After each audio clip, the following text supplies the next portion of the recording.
శ్రీ తెలుగు వాస్తు ఛానల్కి స్వాగతం. ఇవాల్టి వీడియో ఏంటంటే దగ్గరలోనే ఎలక్షన్స్ ఉన్నాయి కదండి. కాబోయే ముఖ్యమంత్రి ఎవరు ముఖ్యమంత్రి అయ్యే అవకాశం ఎక్కువగా ఉంది అనే విషయం గురించి చర్చించబోతున్నాం.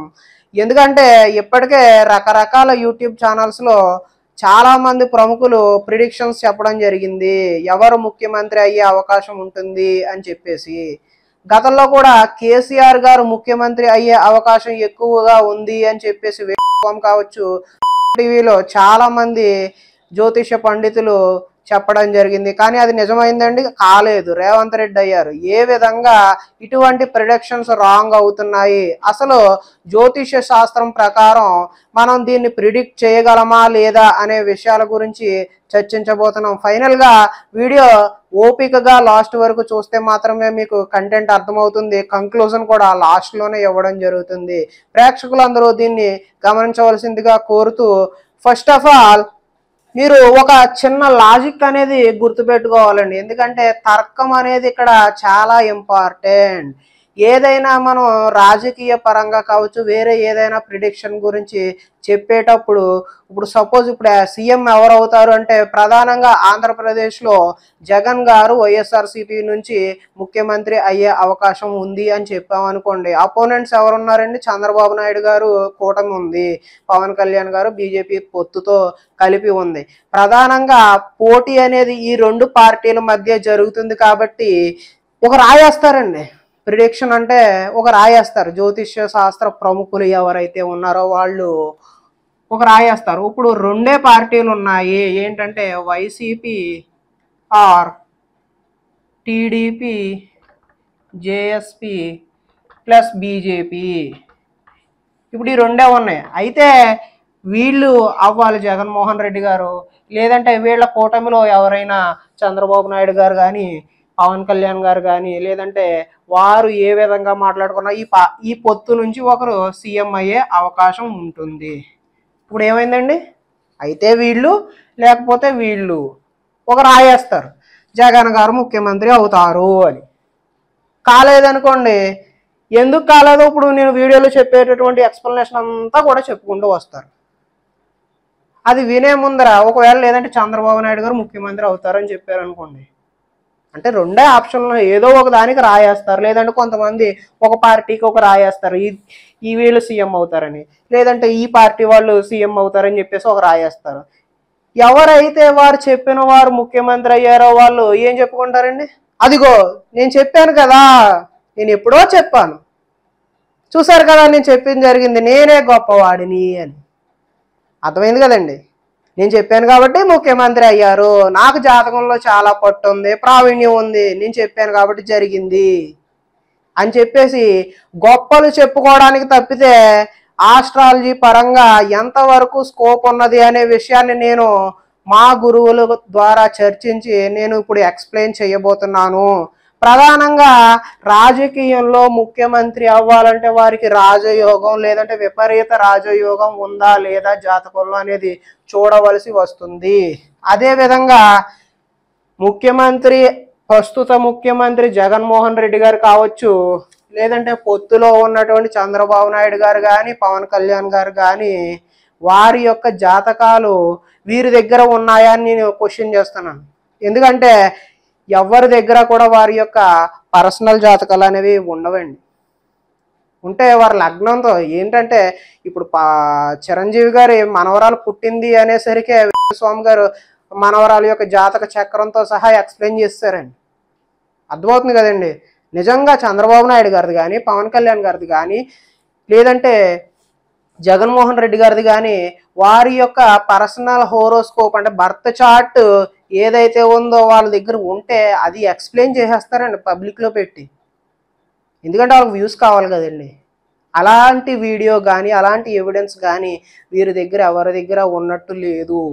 కాబట్టి వీరు చెప్పేటటువంటి జాతకాలు వీరు చెప్పిన అంశాలను బట్టి, లేదంటే నామ నక్షత్ర ఆధారంగా వీరిది తులారాశి, వీరిది మీనరాశి అని చెప్పేసి దాని ప్రకారం గోచారం ఆధారంగా మాత్రమే తెలియజేయడం జరుగుతుంది. గోచార ఫలితాలు పూర్తి జాతక ఫలితాలు కాదు.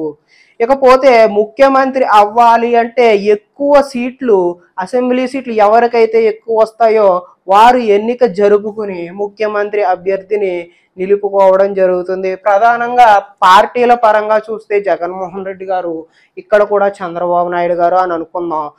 ఇప్పుడు మనం ఎక్కువ సీట్లు రావాలంటే ఏమవుతుందండి? మనకి ఎన్ని అసెంబ్లీ సీట్లు ఉన్నాయి?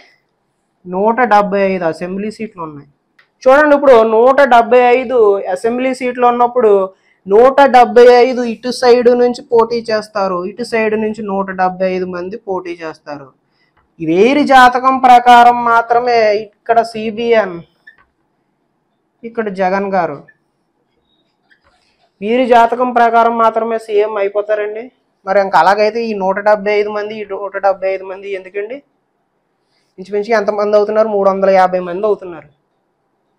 నిజంగా మనం ఆస్ట్రాలజీ పరంగా ఎవరు సీఎం అవుతారు అని చెప్పేసి మనం ఎస్టిమేట్ చేసి ఇంచుమించుగా 90% వరకు రిజల్ట్స్ ప్రిడిక్షన్ చేయాలి అవసరం వస్తే ఈ 175 మంది యొక్క సంపూర్ణ జాతకం ఉండాలి. ఈ 175 మంది యొక్క సంపూర్ణ జాతకం ఉండాలి. ఎవరికి ఇప్పుడు సపోజ్ మాది అనపర్తిలో ఉన్నటువంటి కంటెస్టెంట్స్ ఎవరైతే ఉన్నారో వీరి యొక్క వ్యక్తిగత జాతకాలు చూసి, వారి దశ అంతర్దశలు చూసి, యోగాలు ఏమున్నాయో చూసి ఎవరు నెగ్గే అవకాశం ఉంది ఈ 2024లో అని ఎస్టిమేషన్ చేయాలి. అదేవిధంగా రాజమండ్రి చూస్తే రాజమండ్రిలో ఉన్నటువంటి పోటీదారులు ఎవరైతే ఉన్నారో వారి యొక్క జాతకం చూడాలి. అలాగా 175 స్థానాల యొక్క అభ్యర్థుల యొక్క పోటీలో పడేటటువంటి వారి యొక్క దశ అంతర్దశలు, యోగములు, చక్రాలు అన్ని చూసి గ్రహస్థితిని మనం అర్థం చేసుకుని దాన్ని బట్టి ఎవరు నెగ్గే అవకాశం ఉంది అని చెప్పేసి ఎంతమంది పోటీదారులు, అభ్యర్థులు నెగ్గే అవకాశం ఉందని ఎస్టిమేట్ చేసి అప్పుడు ప్రిడిక్షన్ చేస్తే ఇంచుమించుగా 90%, నేను 100% అంటలేదండి, 90% మనం ఎవరు ముఖ్యమంత్రి అయ్యే అవకాశం ఉంది అనే విషయాన్ని అయితే చెప్పగలుగుతాం. తప్పితే పొట్టి నోటి మాటగా జగన్మోహన్ రెడ్డి గారిది అయితే ఈ రాశి, చంద్రబాబు నాయుడు గారిది అయితే ఈ రాశి, గోచారం ఇప్పుడు ఎలా ఉంది కాబట్టి వీళ్ళు గెలిచే అవకాశం ఉంది, వీరే సీఎం అవుతారని నోటి మాట చెప్తే మన కేసీఆర్ గారు ముఖ్యమంత్రి అవుతారు అని చెప్పినట్టే ఉంటుందండి. కాబట్టి పాపులారిటీ కోసం మాత్రమే ఇటువంటి రాజకీయమైనటువంటి ఆస్ట్రాలజీ ప్రిడిక్షన్స్ చెప్తారు తప్పితే ఇవి నిజం కాదు అని చెప్పేసి మీరు గ్రహించాల్సిన అవసరం ఎంతైనా ఉంది. ప్రేక్షకులు ఎవరైనా సరే ఇటువంటి రాజకీయ పరమైనటువంటి ప్రిడిక్షన్స్ చూసి నమ్మొద్దు, మోసపోవద్దు. అదేవిధంగా సర్వేలలో వచ్చేవి కూడా నమ్మవద్దు. ఇవన్నీ ఏంటంటే కల్పితాలు. ఒక రకంగా వారి యొక్క వ్యక్తిగత లబ్ధి కోసం, వారి యొక్క పాపులారిటీ పెంచుకోవడం కోసం, ఒకవేళ వీళ్ళు చెప్పిన ప్రిడిక్షన్ నిజమైంది అనుకోండి, అంగో నేను చెప్పడం వల్ల జరిగింది, నేను ముందే చెప్పానని చెప్పి పాపులారిటీ పెంచుకోవడం చేసి ఎత్తుగడ తప్పితే దీంట్లో ఏమీ లేదు. ఒకవేళ తప్పు అయింది అనుకోండి, నేను చెప్పాను కదా ఇలా 175 మంది యొక్క హోరోస్కోప్స్ రీడ్ చేయాలి, రీడ్ చేసినప్పుడు మాత్రమే తెలుస్తుంది, ఇదంతా చెప్పుకొస్తారు. అంటే తప్పును కప్పిపుచ్చుకోవాలి కదా. అప్పుడు ముందు ఏం చేశారండి? వీళ్ళు గడ్డి తిన్నారా? అదవుతుంది కదండి. తప్పు అయితే ఎంతో చెప్పుకొస్తారు, అదేదో ముందే రీసెర్చ్ చేసి చెప్పొచ్చు కదా. అప్పుడు గడ్డిగానే అంటున్నారా? కొంచెం హార్ష్గా మాట్లాడినా కానీ జనాలు మోసం చేయకండి, ఈ విధంగా మీరు తప్పుడు పనులు చేయవద్దు. అదేవిధంగా మనం ఒకవేళ చూసి చెప్దామన్నా ఈ 175 మందిలో ఎంతమందికి డేట్ ఆఫ్ బర్త్లు, టైము, వాటి యొక్క ప్లేస్ ఆఫ్ బర్త్ అన్నీ ఉన్నవాళ్ళు అయితే ఇప్పటి రోజుల్లో అయితే అందరూ కూడా నోట్ చేసుకుంటున్నారండి. అందరూ హోరోస్కోప్ బర్త్ చార్ట్ అనేది ప్రిపేర్ చేయించుకుంటున్నారు. పూర్వపు రోజుల్లో ఇంచుమించుగా 60s 70s టైంలో ఉన్నవారు చాలామంది నోట్ చేసుకునేవారు కాదండి. ఎక్కడో ఒక్కొక్కళ్ళు మాత్రమే నోట్ చేసుకునేవారు. ప్రస్తుతం అభ్యర్థులు ఎవరైతే ఉన్నారో ఇంచుమించుగా సగం మందికి ఇటువంటి హోరోస్కోపు ఇవన్నీ కూడా ఉండే అవకాశం లేదు, తక్కువ అండి. ఎక్కడో కొంతమందికి ఉన్నాయి, ఉన్నా కూడా అవి నామ నక్షత్రాలకు తప్పితే వాళ్ళ యొక్క బర్త్ చార్ట్ ఉండదు అనేది నా అభిప్రాయం. కాబట్టి ఇటువంటి రాజకీయ ప్రిడిక్షన్స్ జోలికి వెళ్ళి ప్రజల ముందు శాస్త్రాన్ని తక్కువ చేయడం తప్పితే అన్యులు ఎవరైతే ఉన్నారో నాస్తికులు వారు మనల్ని బ్లేమ్ చేసే అవకాశం ఇవ్వకుండా ఉండడం మంచిది అని చెప్పేసి నా అభిప్రాయం.